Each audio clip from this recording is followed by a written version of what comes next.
Antes de comenzar este nuevo capítulo, quiero darles las gracias a todos los nuevos seguidores que se han unido a esta historia. Más de 400 personas compartiendo esta pasión conmigo. Su apoyo y comentarios hacen que cada episodio cobre vida. No olviden dejar su like y un comentario, porque sus opiniones me motivan a seguir adelante. Ahora sí, continuemos con la historia.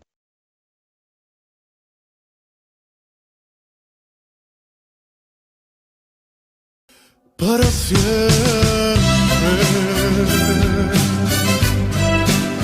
yo te vuelvo a enamorar. Para siempre. Capítulo 5. Coincidencias. Las calles del pueblo de Salomón estaban cubiertas por una fina capa de nieve. El aire helado cortaba la piel y el cielo grisáceo amenazaba con una tormenta inminente. Salomón caminaba con las manos en los bolsillos, su abrigo largo ondeando con el viento gélido. Había salido a despejar su mente, pero una extraña sensación lo perseguía desde el amanecer. Un mal presentimiento, como si algo fuera a cambiar de manera irreversible. Mientras cruzaba una calle poco transitada, un fuerte mareo lo invadió. Sus piernas flaquearon y se llevó las manos a la cabeza, sintiendo una presión insoportable. Los sonidos a su alrededor parecieron alejarse, distorsionarse, como si estuviera sumergiéndose en un abismo insondable. La sombra oscura cubrió su visión. De repente, cayó de rodillas sobre la nieve, respirando entrecortadamente, intentando aferrarse a la realidad. Pero la voz resonó en su mente como un trueno. Ya era hora.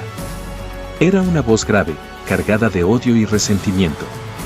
Entonces, las imágenes aparecieron, difusas al principio, como fragmentos de un sueño olvidado. Una mansión, un piano sonando en la distancia, un hombre de cabello oscuro mirándose al espejo con desprecio. De pronto, la imagen se volvió más clara y en ella se reflejaba un rostro que Salomón nunca había visto antes, pero que conocía con certeza. Serinza. Escupió la voz con furia. Me lo quitaste todo, pero no solo tú, viejo, podías regresar. Salomón intentó moverse, pero su cuerpo se volvió pesado, inmóvil. Se sintió atrapado en una sombra oscura que lo envolvía, absorbiendo su esencia. Trató de gritar, de luchar, pero su conciencia se fragmentaba, como si estuviera siendo relegado a un rincón de su propia mente. Esta vez será diferente. Esta vez, el juego será mío.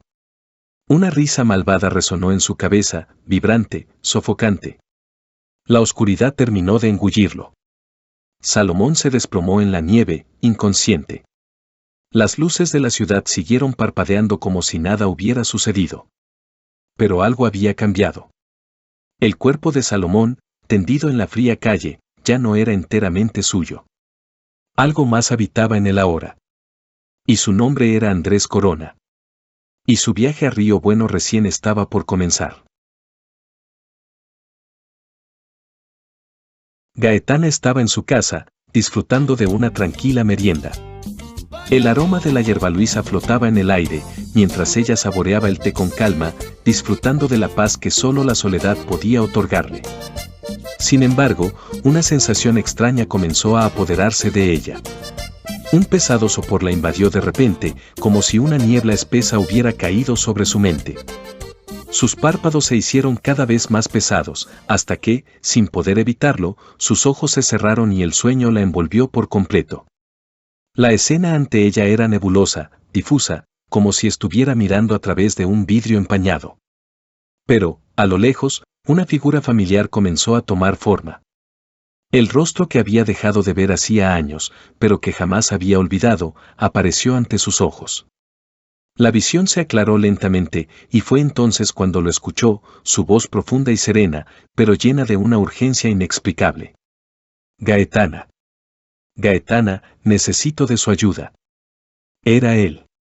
Don Pedro José Donoso, aquel hombre que había sido mucho más que un amigo, un protector. Gaetana sintió una mezcla de sorpresa y miedo. ¿Cómo podía ser posible? ¿Cómo estaba hablando con él después de tanto tiempo? Necesito regresar. Necesito volver y aconsejar a mis seres queridos. Desperté de mi sueño y necesito de sus servicios. La voz de don Pedro resonaba en su mente como un eco distante, pero cada palabra parecía estar impregnada de una desesperación palpable. Un escalofrío recorrió su espalda y su respiración se aceleró. Aquel llamado no podía ser ignorado. El hombre que había sido parte de su vida le estaba pidiendo ayuda desde un lugar que Gaetana no lograba comprender. Pero, ¿qué significaba este mensaje? ¿Era una visión? ¿O acaso un presagio de algo mucho más profundo? De repente, como si todo fuera arrancado de su mente con un tirón brusco, Gaetana despertó. Su respiración era agitada, el corazón le latía desbocado en el pecho. Miró a su alrededor, como si buscara algún vestigio que le ayudara a entender lo sucedido. Pero nada parecía fuera de lugar. Estaba en su casa, sentada en la misma silla, con la taza de té aún en la mesa. Sin embargo, sabía que lo que acababa de experimentar no era un simple sueño. Era un llamado. Un aviso. Debo hacer algo, pensó, el peso de las palabras de don Pedro aún pesando sobre su mente. La incertidumbre la envolvía, pero también una sensación de urgencia. No podía ignorarlo. Algo estaba por suceder, y ella tenía que estar preparada para enfrentarlo. El ambiente en la habitación era pesado. Cantalicia no había dejado de llorar desde que su hijo fue ingresado en el hospital del pueblo. Salvador, de brazos cruzados y con el ceño fruncido, miraba con impotencia el cuerpo inerte de Moncho. Parecía dormido, pero su respiración era pausada, su piel pálida. El doctor les había dicho que no había nada físicamente malo con él, que solo era cuestión de tiempo para que despertara. Pero, ¿por qué tardaba tanto? De repente, un susurro se escapó de sus labios. Era un murmullo bajo, casi incomprensible. Cantalicia se aferró a su mano con fuerza. «Mi hijo. Está despertando», exclamó con esperanza. Moncho abrió los ojos lentamente. Su mirada era diferente, más profunda, más consciente. Cantalicia le acarició el rostro, pero él la miró sin el mismo reconocimiento de siempre. «¿Hijo? ¿Me oyes?», preguntó con angustia. El joven parpadeó varias veces. Observó la habitación, a su madre, a Salvador. Su respiración se agitó, y de pronto, intentó incorporarse con desesperación. ¿Dónde estoy?», preguntó con voz temblorosa, pero su tono no era el de siempre. No tenía el acento campesino que solía caracterizarlo. Salvador entrecerró los ojos. «Estás en el hospital, mocoso. Tuviste un accidente», dijo con su voz ruda, pero con un deje de preocupación. Moncho llevó las manos a su cabeza y se miró las palmas. Luego, sus ojos encontraron un espejo al otro lado de la habitación y se quedó paralizado. «No, esto no es posible», murmuró con una voz que ya no parecía la suya. Cantalicia lo abrazó con fuerza, pero él se tensó. Algo no estaba bien. Sus manos temblaban, su respiración se volvía errática. Se levantó con torpeza y se acercó al espejo, observando su reflejo con una mezcla de miedo y asombro. «Esto no soy yo», susurró, y su mirada se oscureció. Cantalicia sollozó y buscó el apoyo de Salvador, pero este solo lo observaba con cautela. Había algo inquietante en la forma en que su hijo miraba su propio reflejo. Moncho, o lo que quedaba de él, levantó la mano y rozó el cristal. Sus pupilas se dilataron y una sonrisa leve, apenas perceptible, cruzó su rostro. «Ángela», susurró de pronto, con una voz cargada de emociones. Cantalicia frunció el ceño. «¿Qué dices, mijito?». Él cerró los ojos y una imagen fugaz pasó por su mente, Ángela Donoso, de pie, con el mismo vestido blanco que llevaba la última vez que la vio. Un torrente de emociones lo golpeó con fuerza, y por primera vez en su vida, Moncho sintió que había recuerdos en su mente que no le pertenecían. Abrió los ojos de golpe, y el reflejo en el espejo le devolvió una sonrisa distinta. No era su sonrisa, era la de Antonio Domínguez. La habitación se sintió más fría. Algo acababa de cambiar para siempre. Simón estaba en un bar del pueblo, removiendo distraídamente el líquido en su vaso. Su mente seguía atrapada en la conversación que había tenido horas antes con Gaetana. Aquel inesperado encuentro lo dejó inquieto, removiendo recuerdos que creía enterrados. Se preguntaba qué significado tenía todo esto. ¿Por qué había terminado en la casa de Gaetana sin darse cuenta? ¿Por qué el destino había hecho que ambos se encontraran en el mismo lugar, como si algo los estuviera empujando a recordar el pasado? Dio un trago y suspiró pesadamente. El murmullo del bar lo envolvía, pero de pronto, entre todo ese ruido, algo captó su atención. Una melodía. Aquella melodía. Su cuerpo se tensó de inmediato. Era la misma que escuchó tantas veces cuando él vivía con ella en la mansión. Simón levantó la cabeza, sintiendo un escalofrío recorrerle la espalda. Sus ojos buscaron en la dirección de la música y entonces la vio. Una sonrisa suave, unos ojos profundos llenos de dulzura. Allí, de pie, mirándolo con serenidad, estaba Valeria, la prima de Isabel. Simón sintió que todo pensamiento que lo abrumaba desaparecía en un instante. Como si la presencia de Valeria tuviera el poder de desvanecer todas sus preocupaciones. Simón, dijo ella, con voz tranquila, casi como si lo conociera de toda la vida. Él entrecerró los ojos, intentando procesar lo que ocurría. ¿Qué hacía ella allí? ¿Por qué, después de tantos años, su simple presencia lograba removerle algo en el pecho? Simón sintió su corazón latir con fuerza mientras sus pies se movían casi por instinto.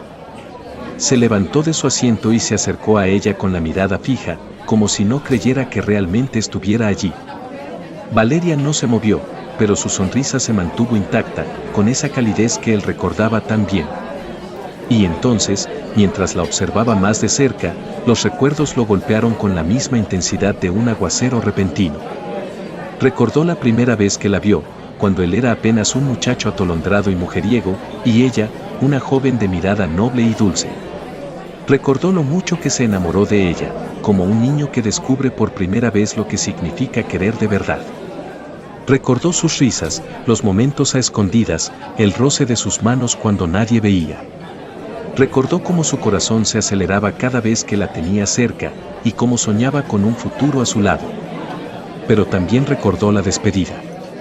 La distancia que los separó. La vida que los llevó por caminos distintos hasta que, poco a poco, Valeria se convirtió en un recuerdo lejano, en un amor que quedó atrapado en el pasado. Y ahora, de pie frente a ella, con el eco de aquella melodía envolviéndolos, Simón se dio cuenta de que el pasado nunca se había ido del todo. Valeria, susurró, casi sin aliento. Ella inclinó la cabeza con ternura. Pensé que ya no me recordarías, Simón. Él soltó una risa breve, llena de nostalgia. Olvidarte nunca fue una opción. El tiempo pareció detenerse entre ellos. Simón no sabía si todo esto era una coincidencia o si, una vez más, el destino estaba jugando sus cartas. Pero algo dentro de él le decía que aquel encuentro no era casualidad. José y Edelmira estaban aburridos aquella noche en la mansión Donoso. Después de la cena, mientras los adultos conversaban sobre temas que a ellos no les interesaban, José tuvo una idea brillante. ¿Y si hacemos una broma?, susurró con una sonrisa pícara. ¿De qué hablas?, preguntó Edelmira, ya intrigada. Del famoso fantasma de la casa, dijo José con tono misterioso. Dicen que cuando Pedro José Donoso murió, su espíritu se quedó rondando la mansión, especialmente cerca del piano que tanto tocaba. Edelmira rodó los ojos pero no pudo evitar reírse. José siempre tenía ideas descabelladas, y esta sonaba como una que valía la pena. Minutos después, ambos estaban listos. Consiguieron una sábana blanca y con la ayuda de una linterna lograron darle un efecto espectral. La idea era asustar a Vicky, que en ese momento estaba en la cocina terminando de organizar todo antes de irse a dormir. Los hermanos se deslizaron por el pasillo en puntillas, cubiertos con la sábana, murmurando sonidos lúgubres. Justo cuando estaban a punto de entrar en la cocina, Vicky salió inesperadamente con una bandeja de tazas y, al ver la figura blanca, pegó un grito que hizo temblar la casa. «Virgen Santa, ya vengo, ya vengo». Soltó la bandeja, que cayó al suelo con un estrépito. José y Edelmira no pudieron contener la risa, quitándose la sábana mientras Vicky los miraba con el ceño fruncido, llevándose una mano al pecho. Miren nomás estos mocosos. Casi me da un soponcio. Les voy a dar un buen escobazo para que aprendan. Los hermanos salieron corriendo entre carcajadas, felices de haber logrado su cometido. Vicky, aún temblando, empezó a recoger la loza rota mientras murmuraba sobre lo irreverentes que eran esos muchachos. Pero justo cuando la calma volvía a la casa, un sonido heló la sangre de todos. El piano en el salón comenzó a sonar. Un acorde. Luego otro. Y otro más. Vicky, José y Edelmira se quedaron paralizados. Dime que eso también es una broma, José, susurró Edelmira, aferrándose a su hermano. Pero José no tenía palabras.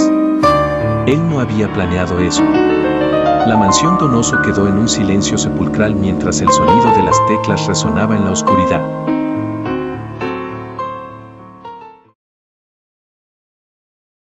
Esta es la quinta parte de esta historia. Hemos llegado al punto donde viejos personajes se entrelazan con nuevos. Quiero agradecer su paciencia y sus opiniones. Es muy importante saber su opinión para el futuro de la historia. Se vienen tantas cosas que tendré que hacer mucho trabajo. Con tu apoyo y viendo el interés me darán las fuerzas. Muchas gracias por ver. Hasta el próximo capítulo.